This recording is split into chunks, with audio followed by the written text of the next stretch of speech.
మాధవ్ పెళ్లి చూపులకు వెళ్లి చక్రి తన భర్త అని ఒప్పుకున్న మహాలక్ష్మి, తాయారును అరెస్టు చేయించిన గాయత్రి. అసలు ఇదంతా ఎలా జరిగిందనేది వీడియోని స్కిప్ చేయకుండా చివరి వరకు చూడండి. పొదరిల్లు రేపటి ఎపిసోడ్స్ లో ఏం జరగబోతుందో ముందుగా తెలుసుకోవాలి అనుకుంటే వీడియోని లైక్ చేసి ఛానల్ ని సబ్స్క్రైబ్ చేసుకుని పక్కనే ఉన్న బెల్ సింబల్ లో ఆల్ పై క్లిక్ చేయండి. ఇలా చేయడం వల్ల మేము పెట్టే ప్రతి వీడియో నోటిఫికేషన్ రూపంలో ముందుగా చూడగలుగుతారు. మహాలక్ష్మి చక్రి ఒకటవ్వాలని మీరు కూడా కోరుకుంటే కామెంట్ లో ఎస్ అని టైప్ చేయండి. మొత్తం మీద చూసుకున్నట్లయితే గనక ఇంకా పెళ్లి చూపులకి వెళ్లి అవమాన భారంతో ఇంటికి వచ్చిన వాళ్ళనైతే ఇంకా మాధవ చాలా గట్టిగానే తిడతాడు. అసలు మీరు ఏమనుకుంటున్నారు? ఇంకా నేను పిల్లలే అనుకుంటున్నాను. మీరు పెద్దవాళ్ళైపోయి పెద్దలైపోయి నా పెళ్లి సంబంధం మాట్లాడడానికి వెళ్ళారా? ఒప్పుకున్నారా? వాళ్ళు ఒప్పుకోరని తెలుసు. నా మనసులోని ప్రేమను నేనే నా మనసులోనే అంతం చేసుకున్నాను కదా. మీరెందుకు అంతలా బాధపడి నా పెళ్లి చేయాలని అంతలా ఆరాటపడుతున్నారు అంటూ ఇంకా మాధవ చాలా కోపంగా మాట్లాడతారు. మీరు సంతోషంగా ఉండడం మేము చూడాలనుకుంటున్నాం పెద్ది. అందుకోసమని మీరు మమ్మల్ని మా ముఖాల్లో మీరు ఎలా సంతోషాన్ని చూడాలనుకుంటున్నారో మీరు గాయత్రి కలిస్తే అంతే సంతోషంగా ఉంటారని నేను అనుకున్నాను. అందుకే వీళ్ళందరినీ నేనే తీసుకువెళ్ళాను. వచ్చిందమ్మా పెద్దావిడ, అందుకే తీసుకువెళ్ళింది వీళ్ళందరినీ. నీకైతే తెలీదు, వీళ్ళకి తెలీదా? వీళ్ళ పుట్టినప్పటి నుంచి వాళ్ళేంటో వాళ్ళ బ్రతుకులేంటో తెలీదా? వాళ్ళు ఎలాంటి వాళ్ళో తెలీదా? నీవైతే నిన్న మొన్న వచ్చావు కాబట్టి వాళ్ళ గురించి అంతంత మాత్రంగానే తెలుసు. ఈ వెధవలకు తెలీదా అంటూ ఇంకా నారాయణ తిట్టేసేసరికి వాళ్ళనేమి అనొద్దు అని చెప్పి ఇంకా మహాలక్ష్మి ఏమన్నా ఉంటే నన్ను క్షమించండి, తప్పు నాదే అని లోపలికి వెళ్ళిపోతుంది. ఇదేంటి ఈ వెధవ సన్యాసి వెళ్ళిన మగెదవల్ని వదిలేసి ఆడపిల్ల చేత క్షమాపణ చెప్పించుకున్నాడు అనుకుంటూ నారాయణ బయటికి వెళ్ళిపోతాడు. ఇంకా ఈ వంటగదిలో వంట చేసుకుంటూ ఉంటాడు మాధవ్. అయితే మహాలక్ష్మి మాధవ్ దగ్గరికి వెళ్ళి, ఏంటి పెద్ది, నా మీద ఇంకా కోపం పోలేదా అని చెప్పి మహాలక్ష్మి కాస్త మాధవ్ని అడుగుతుంది. అదేంటమ్మా నీ మీద నాకు కోపం ఏంటి? మీరు వద్దన్నా వెళ్ళొద్దు అని చెప్పినా మేము వెళ్ళాం కదా. మీరు గాయత్రి సంతోషంగా ఉండాలన్న ఒకే ఒక్క కారణం చేతే మేము వెళ్ళమ్మా పెద్ది, లేదంటే వెళ్ళే వాళ్ళమే కాదు. కానీ అక్కడికి వెళ్ళిన తర్వాత వాళ్ళు మూర్ఖులు అని తెలిసినా గాని గాయత్రి మనసు కొంచెమైనా మారుతుంది అన్న ఉద్దేశంతో వెళ్ళాము. తనలో ఎలాంటి మార్పు రాదని క్లియర్గా అర్థమైంది. నన్ను క్షమించి పెద్ది అనగానే నువ్వు నన్ను క్షమాపణ అడగడం ఏంటమ్మా? నువ్వు అక్కడికి వెళ్ళి అవమాన భారం పడడం నాకు ఇష్టం లేదు. నువ్వు ఇంటి కోడవులు కాదు అని చెప్పినా మేమంతా నీ మీద ఎంతో అభిమానం ఆప్యాయత పెంచుకున్నాము. నువ్వు బాధపడుతూ ఉన్నా నీ కళ్ళల్లోంచి కన్నీళ్లు వచ్చినా మేము తట్టుకోలేమమ్మా. ఆ ఉద్దేశంతోనే నిన్ను ఎవరూ కూడా ఒక్క మాట అనకూడదు అన్న ఉద్దేశంతోనే నేను నిన్ను అక్కడికి వెళ్ళొద్దని చెప్పాను. మా వెధవలు మగవాళ్ళు ఎన్ని మాటలన్నా పడతారు, ఎదురు తిరుగుతారు. ఆడపిల్లవి, అసలు నువ్వు వాళ్ళతో మాటలనిపించుకోవడం ఏంటి? నీకోసమే పెద్ది, నువ్వు నన్ను ఏ అభిమానంతో అయితే చూస్తున్నావో నేను అదే అభిమానంతో నీ కళ్ళల్లో కన్నీళ్లు కాకుండా సంతోషం చూడాలనుకుంటున్నాను. మొన్న రాత్రి వచ్చి గాయత్రి నీతో మాట్లాడిన మాటలన్నీ నేను విన్నాను. మీరు త్యాగం చేసుకోవాలనుకున్నది కూడా చూశాను. మరి మిమ్మల్ని బాధ పెడుతూ ఉండడం నాకు ఇష్టం లేదు పెద్ది. మీ ముఖంలో సంతోషం చూడాలి అన్న ఒకే ఒక్క కారణం చేత మాత్రమే నేను ఎలా చెయ్యాలనుకున్నాను అని చెప్పి మహాలక్ష్మి కాస్త చెప్పేసరికి, వదిలేసమ్మా, జరగని పనులు, దీని గురించి పదే పదే ఆలోచించడం అనవసరమని చెప్పి అక్కడి నుంచి మాధవ్ అయితే రామ్మ భోజనం చేద్దామని అందరూ కలిసి భోజనం చేస్తారు. మరుసటి రోజు ఉదయాన్నే ఇంకా మళ్ళీ నలుగురు కూర్చుని మ్యాట్రిమోనీలో మాధవ ఫోటోనైతే పెట్టడానికి ప్రయత్నించేసరికి మళ్ళీ ఏం చేస్తున్నారు? నలుగురు ఒక చోట దగ్గర కూడారు, మళ్ళీ ఏం వేషాలు వేస్తున్నారు అని పెద్ది అయితే అనేసరికి, ఏమీ లేదన్నయ్య, నీకు పెళ్లి చూపులు చూడాలని మ్యాట్రిమోనీలో సెర్చ్ చేస్తున్నాము అని చెప్పి కన్నా చెప్తాడు. ఒరే కన్నా, ఎందుకురా నువ్వు ఇక్కడ? పోయి చదువుకో. ఎగ్జామ్స్ అన్నావు, చదువుకోవాలన్న ఇంగిత జ్ఞానం లేదా? వాళ్ళు ఏదో గుడ్డిగా ఏదో చెప్తే నువ్వు అదే చేసేస్తావా? ఏంటమ్మా మహాలక్ష్మి నువ్వు కూడాను అనగాని, ఏ పెద్ది, గాయత్రికి పెళ్లి జరుగుతుంది, నీకు పెళ్లి జరగాలి కదా. నీ పెళ్లిని మేమంతా చూడాలని ఆశపడుతున్నాము అని చెప్పి మహాలక్ష్మి చెప్పడంతో సరే మీ ఇష్టం, మీకు నచ్చినట్టు చేయండి అనేసరికి ఇంకా వెంటనే మాధవ్ ఫోటోనైతే మ్యాట్రిమోనీలో అయితే అప్లోడ్ చేసి తన డీటెయిల్స్ మొత్తం పెడతారు. డీటెయిల్స్ మొత్తం పెట్టేసేసరికి ఒక పని అయిపోయిందిరా కన్నా, పద చదువుకుందాం అనగానే, వదిన కొంచెం రెస్ట్ తీసుకుంటాను వదిన అని చెప్పి అనగానే, ఏంటి రెస్ట్ తీసుకునేది, నోరు మూసుకొని పద ఎగ్జామ్స్ దగ్గర పడుతున్నాయి, చదవాల్సిందే పద అని ఫోన్ పక్కన పెట్టేసి చదువుకోవడానికి వెళ్తుంది. ఫోన్ ఛార్జింగ్లో పెట్టేసిన ఫోను మోగుతూ ఉండడంతో వెళ్ళి ఫోన్ తీసుకురారా అనగానే, సరే వదిన అని వెళ్ళి ఫోన్ తీసుకొస్తాడు. ఏంటి తెలిసిన వాళ్ళ నెంబరా అని ఇంకా మహాలక్ష్మి అడిగేసరికి, లేదు వదిన ఏదో అన్నోన్ నెంబరు అని చెప్పి కన్నా చెప్పడంతో ఫోన్ లిఫ్ట్ చేసి, హలో ఎవరండి అనగానే, మ్యాట్రిమోనీలో ఫోటో అప్లోడ్ చేశారు కదా, మా అమ్మాయి బీటెక్ చదువుతుంది, ఆ అమ్మాయికి మీ అబ్బాయి బాగా నచ్చాడు, మా ఇంట్లో వాళ్ళకి కూడా అబ్బాయి బాగా నచ్చాడు, మీ ఇంట్లో పెద్దవాళ్ళు ఎవరైనా ఉంటే ఒక్కసారి ఫోన్ చేసి మాట్లాడించమ్మా, మిగిలిన విషయాలు మాట్లాడుకుంటాము అని చెప్పి మహాలక్ష్మి ఫోన్ నెంబర్ ఇవ్వడంతో మహాలక్ష్మికే ఫోన్ వస్తుంది. ఏంటొదినా ఎవరు అనగానే, మ్యాట్రిమనీ వాళ్ళు, ఇంతకీ మీ నాన్న ఎక్కడున్నాడు అని చెప్పి అనగానే, నాన్న బయట ఉన్నాడని చక్రి కేశవ ఇద్దరు కూడా వచ్చి చెప్తారు.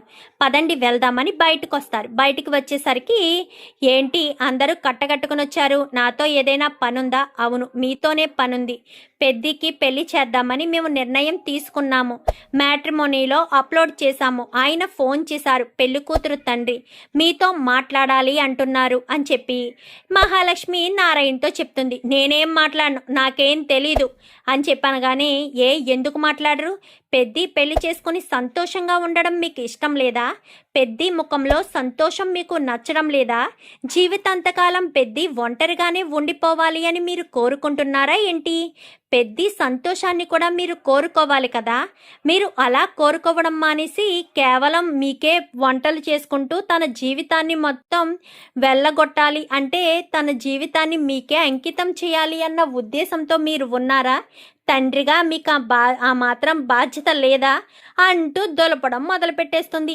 అయిపోయిందిరా నాన్న పని, ఒప్పుకోకపోతే ఏం చేస్తాడింకా అని కేశవ ఇటు చక్రి ఇద్దరు కూడా మాట్లాడుకుంటారు.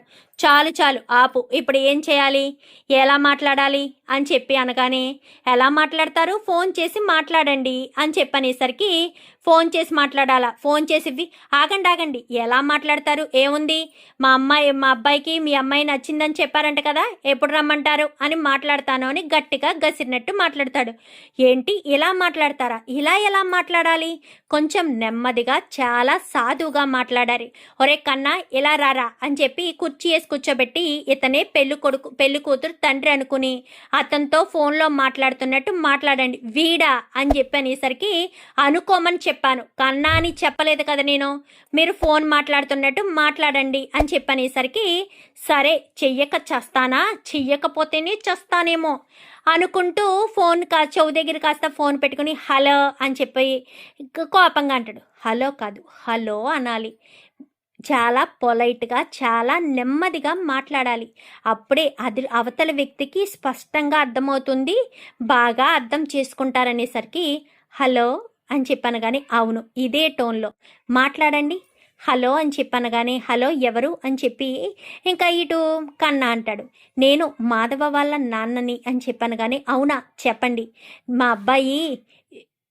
మ్యాట్రిమోనీలో అప్లై చేశాము, మీకు నచ్చాడు అని చెప్పి ఫోన్ చేశారంట కదా, అవును ఫోన్ చేశాను, మా అమ్మాయి బీటెక్ చదివింది, మీ అబ్బాయి మా అమ్మాయికి బాగా నచ్చాడు, మా కుటుంబంలో వాళ్ళందరికీ కూడా నచ్చాడు, మరి మా అబ్బాయి తాపి పని చేసుకుంటాడు, ప్రతి క్షణం తాపి పనే చేస్తూ ఉంటాడు, ఎప్పుడూ కష్టపడుతూనే ఉంటాడు, తెలుసు, ఎంక్వైరీ చేశాము, మీ అబ్బాయి గురించి చాలా ఎంక్వైరీ చేశాము, అంతా మంచివారే, కష్టపడి పని చేస్తాడు అని చెప్పారు అనేసరికి వీలు చూసుకుని పెళ్లి సంబంధానికి వస్తే బాగుంటుంది అని చెప్పనగానే, సరే రేపే బయలుదేరి వస్తాము అని చెప్పి ఫోన్ పెట్టేస్తారు. బాగా మాట్లాడానా, కరెక్ట్గా బాగా మాట్లాడారు, ఇప్పుడు ఫోన్ చేసి మాట్లాడండి అనేసరికి సేమ్ యాజ్ ఇట్ ఈస్ అదే టోన్లో ఫోన్ చేసి అవతల వ్యక్తితో మాట్లాడేసరికి అవతల వ్యక్తి సరే రేపు పెళ్లి చూపులకి రండి అనేసరికి రేపే పెళ్లి చూపులకి రమ్మన్నారు, రెడీ అవ్వండి, నేను రాను, ఫోన్ మాట్లాడేశాను కదా, ఫోన్ మాట్లాడేసినా అక్కడికి వచ్చినా ఇదే టోన్లో ఇలానే మాట్లాడాలి. చక్కగా రెడీ అయ్యి రేపు ఉదయాన్నే అందరూ మనం పెళ్లి చూపులకి వెళ్తున్నాము, అర్థమవుతుందా? పెళ్లి చూపులకి వెళ్ళి పెళ్లి చూపులు ఖాయం చేసుకురావాలి. పెద్దితో నేను మాట్లాడతాను, మీరెవరూ సైలెంట్గా ఉండండి. రేపు ఉదయం మాత్రం లేచి రెడీ అవ్వాల్సిన బాధ్యత మీదే. మనం పెద్దికి పెళ్లి చేస్తున్నాం అంతే, అందులో ఎలాంటి మార్పు లేదు అని గట్టిగానే చెప్తుంది మహాలక్ష్మి.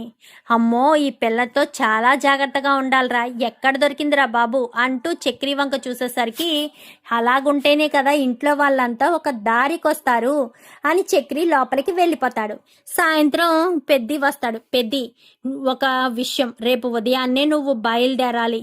తాపి పనికి వెళ్ళడానికి వీల్లేదు. రేపు మనం పెళ్లి చూపులకి వెళ్తున్నాం, అందరం కూడా పెళ్లి చూపులకి వెళ్తున్నాం, అర్థమవుతుందా అని చెప్పనేసరికి ఎక్కడికి మహాలక్ష్మి? ఎక్కడికైతే ఏముంది, రారా, ఎక్కడికో ఏంటో ఎందుకో అన్ని వివరాలు మీకు చెప్పాలా? చెప్పకుండా రాలేరా అని మహాలక్ష్మి గట్టిగా మాట్లాడేసరికి వస్తాను, రాకుండా ఎందుకుంటాను, ఖచ్చితంగా వస్తాను. సరే అని చెప్పి మరుసటి రోజు ఉదయాన్నే అందరూ కూడా బయలుదేరి ఇంకా పెళ్లి చూపుల దగ్గరికి వెళ్తారు. పెళ్లి చూపుల దగ్గరికి వెళ్ళేసరికి ఇంకా అక్కడ పెళ్లి చూపుల్లో నువ్వు తాపి పని చేస్తావు కదా బాబు అనగానే, అవునండి, మేస్త్రి పని చేస్తాను, నాకు అదే వచ్చు, అందులోనే పర్ఫెక్షన్గా చేస్తాను అనగానే, విన్నాను బాబు, ఏం చేసినా కానీ విన్నాను.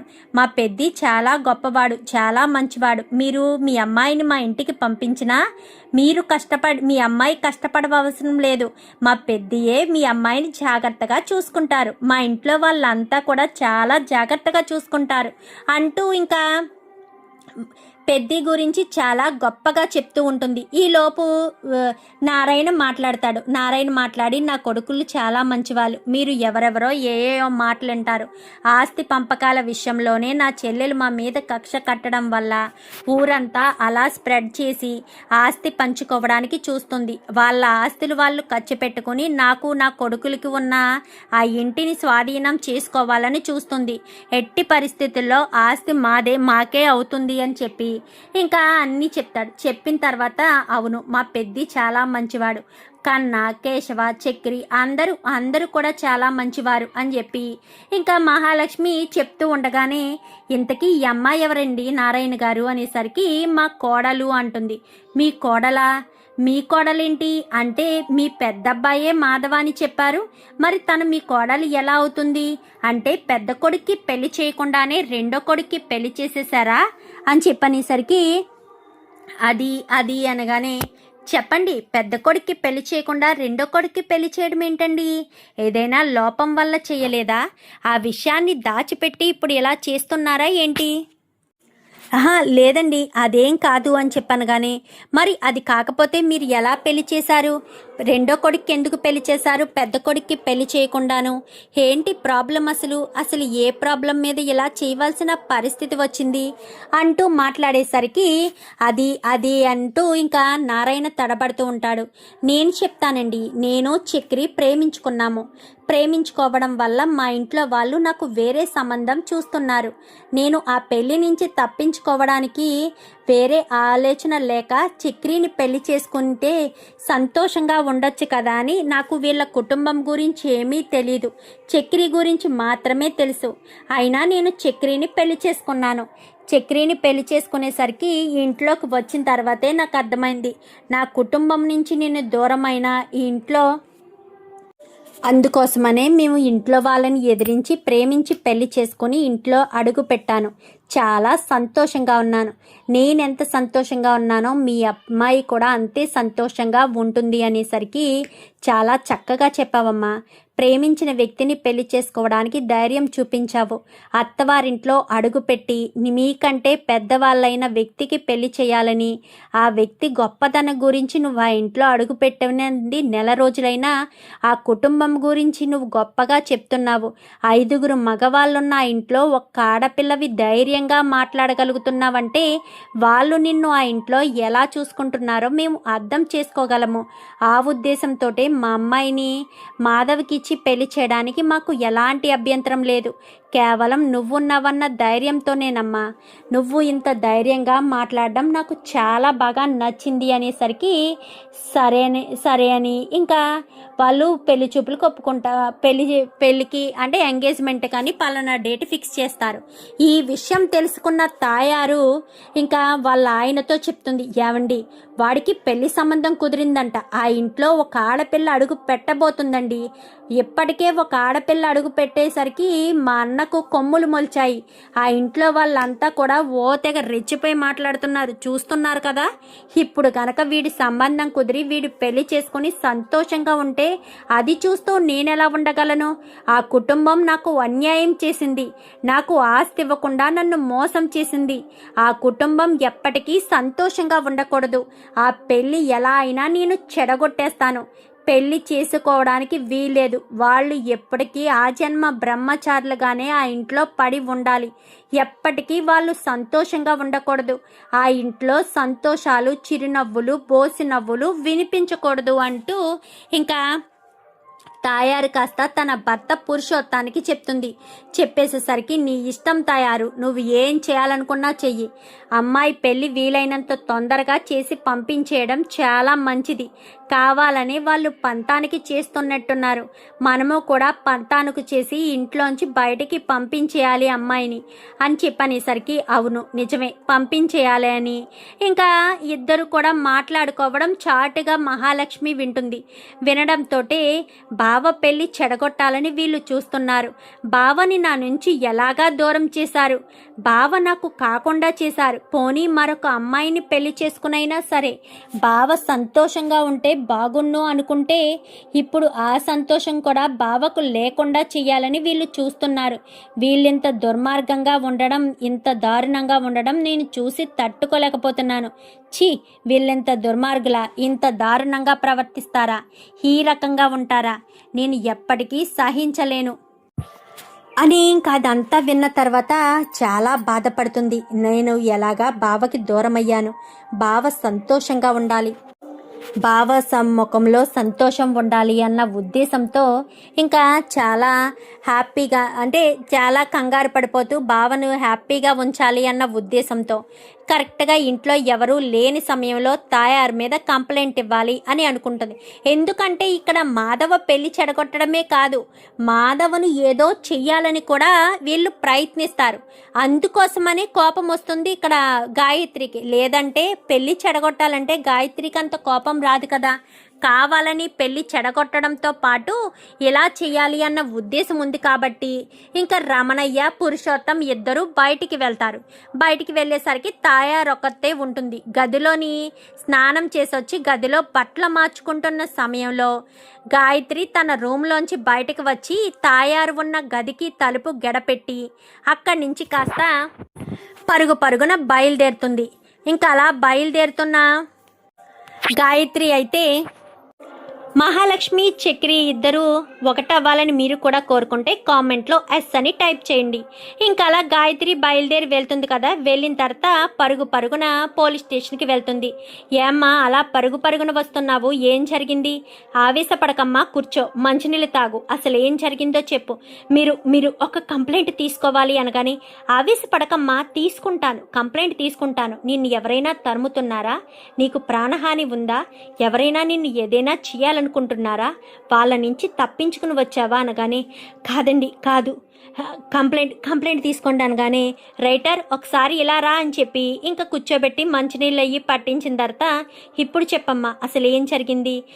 నేను మా బావ ప్రాణం కంటే ఎక్కువగా ప్రేమించుకున్నాము, కానీ మా కుటుంబంలో మా పెళ్ళి జరగడం ఇష్టం లేదు. మా అమ్మ నాకు వేరే సంబంధం చూస్తుంది, అలాగే మా బావ కూడా వేరే సంబంధం చూసుకున్నాడు. కానీ మా అమ్మ కుళ్ళుబోతుతనంతో కుట్రలు చేసి కుతంత్రాలు చేసి మా బావకు హాని తలపెట్టాలని చూస్తున్నారు. మా బావ పెళ్లి చేసుకుని సంతోషంగా ఉండడం నచ్చని మా అమ్మ వాళ్ళు కావాలనే మా బావను ఏదొకటి చెయ్యాలని, మా బావ పెళ్లి చేసుకుని సంతోషంగా ఉండడం ఇష్టం లేని వాళ్ళు కావాలని ఇదంతా ప్లాన్ చేసి మా బావను నా లైఫ్లోంచి తప్పించడంతో పాటు ఇంకా తనని ఈ లోకంలో లేకుండా చెయ్యాలని కుట్ర చేశారు. అది నేను నా చెవులారా విన్నాను. మా బావను కాపాడుకోవాలంటే నేను కాపాడుకోలేను. అందుకోసమని మీ సహాయం కోరాలన్న ఉద్దేశంతోనే వచ్చాను. దయచేసి మా బావను కాపాడండి. మీరు మాత్రమే మా బావను కాపాడగలరు. మీరు తప్ప ఇంకెవరూ మా బావని కాపాడలేరు. దయచేసి నా ఇబ్బందిని, నా బాధని అర్థం చేసుకోండి అంటూ ఇంకా గాయత్రి కాస్త ఏడ్చేసరికి, కంప్లైంట్ ఇవ్వమ్మా, కంప్లైంట్ ఇవ్వు, మేము కంప్లైంట్ తీసుకుని మీ అమ్మని అరెస్ట్ చేస్తామనగానే చెయ్యండి. మా అమ్మని ఖచ్చితంగా అరెస్ట్ చెయ్యాలి. మా అమ్మ మా బావ మీద చాలా కుట్రలు చేసింది. ఇన్ని కుట్రలు చేసిన మా అమ్మని మాత్రం ఎట్టి పరిస్థితుల్లోనూ వదిలిపెట్టను అంటూ ఇంకా గాయత్రి అనేసరికి, అదేనమ్మా, ముందు నువ్వు చెప్పు, అసలు మీ అమ్మ ఎందుకు ఇదంతా చేస్తుంది? మీ అమ్మ అసలు ఏ కారణం చేత ఇలా చేయడానికి సిద్ధపడింది? చెప్పమ్మా, టెన్షన్ పడకుండా ముందు నువ్వు చెప్పు. కంప్లైంట్ రాసుకున్నామనగానే మొత్తం విషయం అంతా కూడా చెప్పి కంప్లైంట్ అంతా కూడా రాసుకుంటారు. రాసుకున్న తర్వాత, సరేనమ్మా, కంప్లైంట్ తీసుకున్నాం కదా, ఇప్పుడే మీ అమ్మ మీద యాక్షన్ తీసుకుంటాను, మీ అమ్మని అరెస్ట్ చేయిస్తాము అని చెప్పి ఇంకా అక్కడి నుంచి కాస్త పోలీసులు గాయత్రిని ఇంటికి వెళ్ళిపోమని, సరాసరి గాయత్రి వెనకాలే వీళ్ళు వస్తారు. వీళ్ళు వచ్చేసరికి, ఏమైంది ఇన్స్పెక్టర్ ఇలా వచ్చారు అనగానే, మీ ఆవిడ్ని అరెస్ట్ చేయడానికి వచ్చాము అని చెప్పనేసరికి, మా ఆవిడ్ని అరెస్ట్ చేయడానికి వచ్చారా? మా ఆవిడ ఏం తప్పు చేసిందని పురుషోత్తం కాస్త అడుగుతాడు. మీ ఆవిడ తప్పు చేయబోతుంది, ఎందుకంటే ఆ మాధవని ఏదో చెయ్యాలని ప్లాన్ చేసిందని నాకు కంప్లైంట్ ఇచ్చారు అని చెప్పి చెప్తాడు. ఏంటి, ఆ మాధవని నా భార్య ఏదో చేయాలనుకుంటుందా? అసలు ఆ మాధవని నా భార్య ఏదో చేయాలనుకుంటుందా అన్న విషయం మీకెలా తెలుసు? మీకెవరు చెప్పారు? అసలు మీరు ఎలా ఇదంతా నమ్ముతున్నారు? అలా చెయ్యాలనుకున్నది అని చెప్పింది ఎవరో కాదు, మీ కూతురు గాయత్రి అనేసరికి, ఏంటి గాయత్రినా అని చెప్పాను కానీ, అవును గాయత్రినే, కావాలంటే ఇదిగో కంప్లైంట్ కాపీ తీసుకొచ్చాను చూడండి అని కంప్లైంట్ కాపీని చేతిలో పెట్టేసరికి కింద గాయత్రి సంతకం ఉంటుంది. గాయత్రి అంటూ పిలవడంతో గాయత్రి కాస్త బయటికి వస్తుంది. బయటికి వచ్చిన గాయత్రిని అడగడంతో, చెప్పు, మీరేనా కంప్లైంట్ ఇచ్చారు అని, మీరే కదా మేడం కంప్లైంట్ ఇచ్చారు అనగానే, అవును నేనే కంప్లైంట్ ఇచ్చాను. నా తల్లి తండ్రి కలిసి మా బావను అంతం చేయాలని చూస్తున్నారు. అలా మేము అంతం చేయడానికి మాకు ఇష్టం లేదు. మా బావ సంతోషంగా ఉండాలి అన్న ఒకే ఒక్క కారణం చేత మేము ఇదంతా చేయాలనుకున్నాము. కానీ మా బావని వీళ్ళు మోసం చేసి మా బావని ఏదో చేయాలి అన్న ఉద్దేశంతోనే వీళ్ళు ఉన్నారు. అందుకోసమనే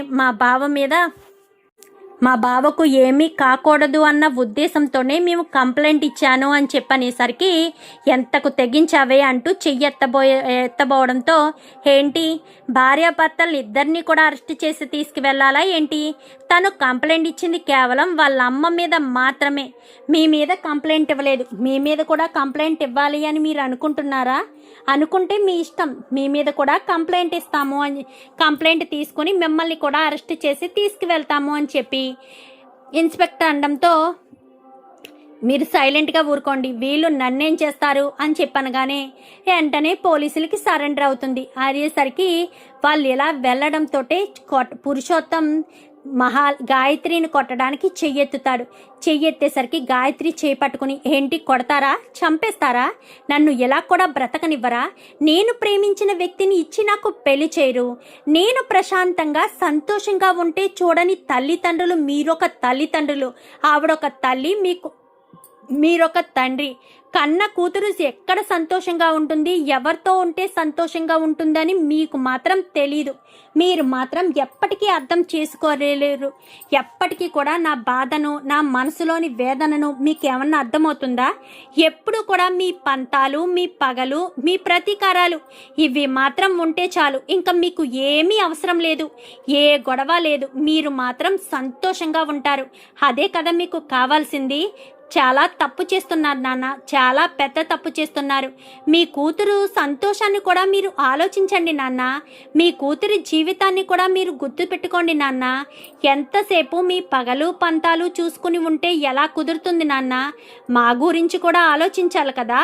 మా గురించి కూడా ఆలోచించే మీరు ఇదంతా చెయ్యాలి కదా. మీకు ఎప్పటికీ నేను మీకు అవసరం లేని కూతురునో ఏంటో నాకు అర్థం కావట్లేదు. ఎప్పుడు కూడా నా గురించి మీరు ఇలానే మాట్లాడుతూ ఇలానే ఉంటారు. నా సంతోషం మీకు అవసరం లేదు, నా హ్యాపీనెస్ అవసరం లేదు, ఏమీ అవసరం లేదు. దేని గురించి మీరు పట్టించుకోరు. కేవలం మీరు బాగుండాలి, అమ్మ నువ్వు ఇదే ఉండాలి తప్ప నా గురించి కొంచెం కూడా ఆలోచించరు అంటూ గాయత్రి ఎంతగానో బాధపడుతూ ఉంటుంది. చూద్దాం మరి రాబోయే ఎపిసోడ్స్లో ఇలాగే జరిగి గాయత్రి తాయారికి ఎదురు తిరిగి తాయారిని అరెస్ట్ చేయాలని, గాయత్రికి అలాగే పెద్దికి పెళ్లి జరగాలని మీరు కూడా కోరుకుంటే వీడియో నచ్చితే లైక్ చేసి ఛానల్ని సబ్స్క్రైబ్ చేసుకొని పక్కనే ఉన్న బెల్ సింబల్లో ఆల్ పై క్లిక్ చేయండి. Thank you for watching.